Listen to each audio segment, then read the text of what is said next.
Anda sedang mendengarkan Sayaga Hipnoterapi Podcast bersama R. Heragustianto Ali Murni, episode 42.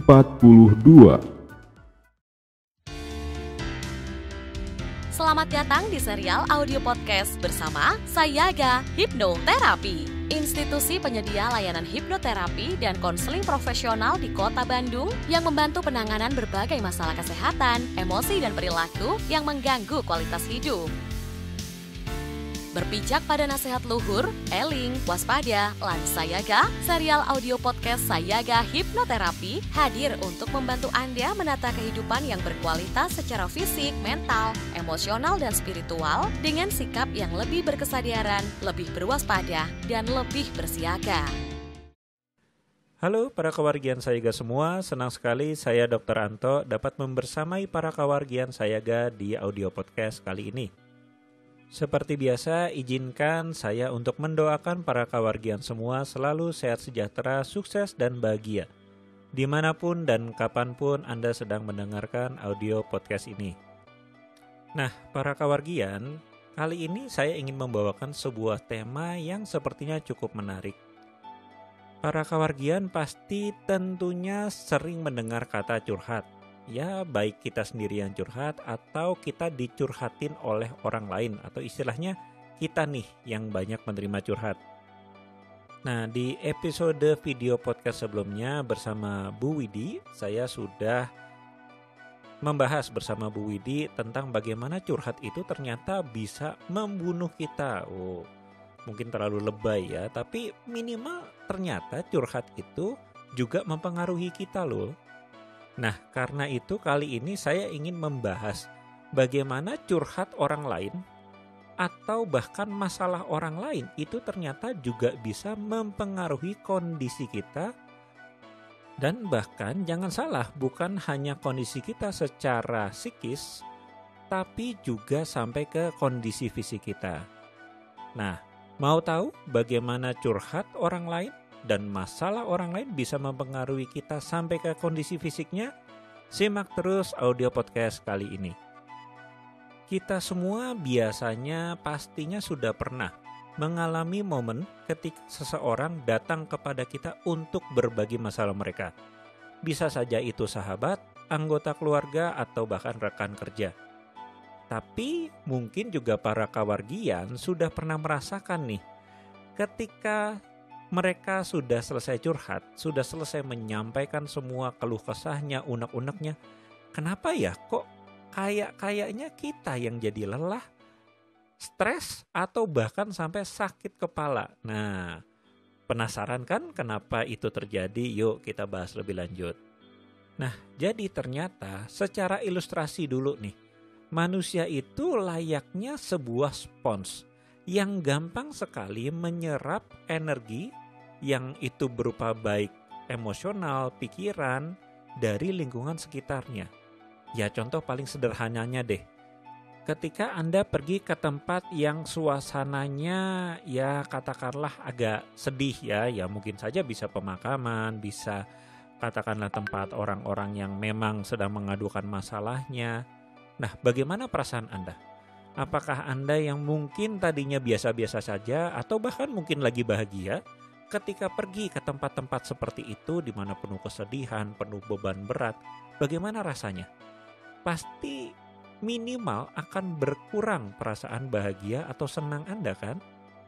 Nah, itulah ilustrasi paling sederhana bahwa manusia itu memang hampir seperti spons, mudah sekali menyerap suasana ataupun emosional dari sekitarnya.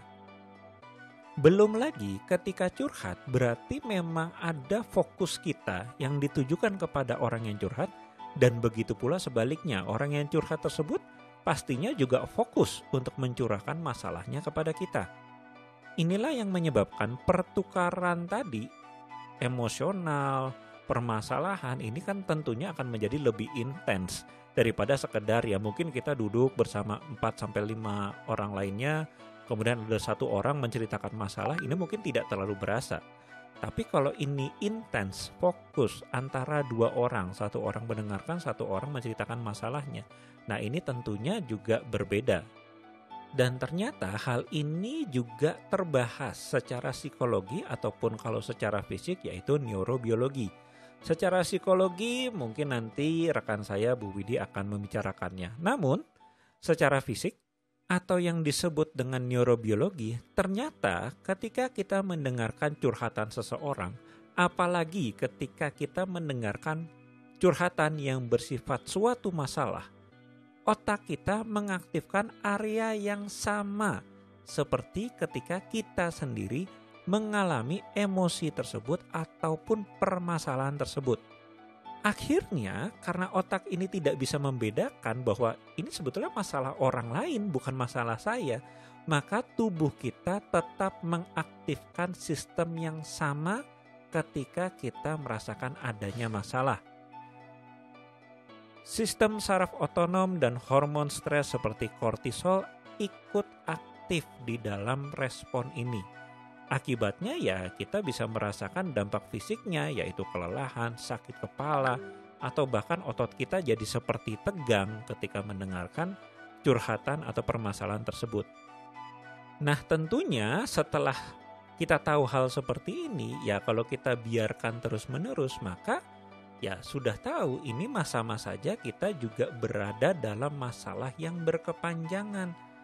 Akhirnya respon stres tersebut tidak akan kunjung mereda.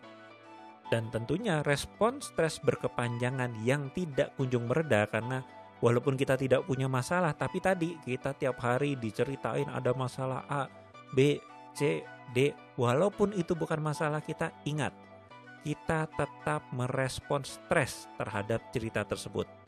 Dan akibatnya ya kalau berkepanjangan ya resiko penyakit jantung, hipertensi, gangguan pencernaan, sampai gangguan tidur itu tentunya bisa saja terjadi. Itu tadi dari gangguan fisik. Kesehatan mental kita juga bisa terganggu yaitu ya kita juga bisa ikut-ikutan cemas. Bahkan hingga depresi atau burnout. Karena ya tadi otak kita tidak bisa membedakan apakah itu masalah kita atau masalah orang lain. Dan tubuh kita pun akhirnya merespon seolah-olah itu adalah masalah kita. Jadi ini adalah beberapa hal yang dapat Anda lakukan kalau menemui orang yang seperti ini.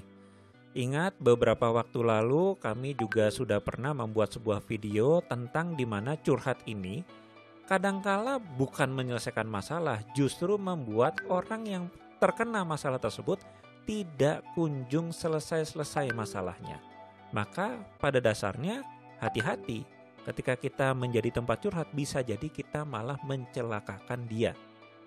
Nah lebih lengkapnya silakan cari di video-video podcast kami sebelum-sebelumnya ya. Tapi bagaimana nih jadi sebetulnya kalau kita menghadapi orang seperti ini, saran dari saya ada beberapa yaitu 1. Lebih baik tetapkan batasan. Mungkin 1-2 kali oke. Tapi kalau Anda menilai bahwa kok ini orang sepertinya masalahnya nggak selesai-selesai. Apalagi kalau Anda sudah memberikan nasihat ternyata tidak dikerjakan. Nah hati-hati. Itu mungkin memang termasuk orang yang tidak bisa selesai masalahnya. Kemudian juga ketahuilah batas waktu ya. Bahwa yaitu tadi. Kalau Anda terus-terusan menerima curhat, ya katakanlah pagi terima curhat, sore terima curhat, nanti malam juga ditelepon lagi karena dia bermasalah lagi. Hati-hati itu Anda akan mengalami kelelahan juga secara fisik ataupun mental emosional. Maka selalu luangkan waktu khusus untuk Anda. Jangan sampai Anda terima curhat sepanjang waktu. Ya minimal oke. Kalau sore oke, atau kalau siang masih oke. Tapi kalau malam lebih baik tidak. Karena tentunya di sini energi Anda juga sudah tidak cukup untuk menghadapi permasalahan orang lain. Karena mungkin Anda sendiri juga sudah terlalu lelah dengan kegiatan sehari-hari kehidupan Anda, bukan? Dan yang paling bagus adalah jika memungkinkan segera rujuk orang yang bermasalah tersebut memang ke profesional yang menangani permasalahan kehidupan. Boleh psikiatri, boleh psikolog, boleh hipnoterapi seperti kami, namun tentunya yang memang menguasai ilmu untuk membantu orang tersebut. Di tempat kami pun kami banyak menemui permasalahan-permasalahan seperti ini. sehingga hipnoterapi dapat menjadi solusi yang efektif untuk masalah ini. Melalui hipnoterapi, kami mengajarkan teknik relaksasi dan pengelolaan stres yang lebih baik. Hipnoterapi juga kami gunakan untuk mengakses alam bawah sadar untuk menemukan akar permasalahan dari perasaan stres atau kelelahan emosional, dan juga bisa untuk mengubah pola pikir yang negatif sehingga menjadi lebih fungsional untuk orang tersebut menyelesaikan permasalahannya. Jadi kami bisa memberikan dukungan-dukungan yang dibutuhkan untuk orang tersebut menyelesaikan permasalahannya secara realistis, tidak hanya sekedar curhat, tapi ya tadi, akhirnya tindakan untuk menyelesaikan permasalahannya justru tidak ada. Jadi kesimpulannya, mendengarkan curhat orang lain harus hati-hati sekali karena bisa berdampak signifikan pada kesehatan fisik Anda. Penting untuk memahami dampak kesehatan ini dan mengambil langkah-langkah untuk tetap menjaga keseimbangan emosi dan kesehatan fisik kita. Lalu jangan ragu untuk mencari bantuan profesional atau menyarankan bantuan profesional jika memang diperlukan. Baik, dan sekianlah dari saya. Terima kasih telah mendengarkan episode kali ini. Saya harap Anda mendapatkan wawasan berharga dan sampai jumpa di episode berikutnya. Tetap jaga kesehatan Anda dan semangat Anda. Terima kasih, saya Dr. Anto. Undur diri, mohon maaf jika ada salah-salah kata. Salam eling, waspada, lan sayaga. Serial audio podcast Sayaga Hipnoterapi menghadirkan inspirasi kehidupan yang diintisarikan dari berbagai keilmuan psikologi dan pengembangan diri yang juga diadaptasi dari kisah nyata para individu yang menjalani program terapi dan konseling bersama tim profesional dari Sayaga Hipnoterapi.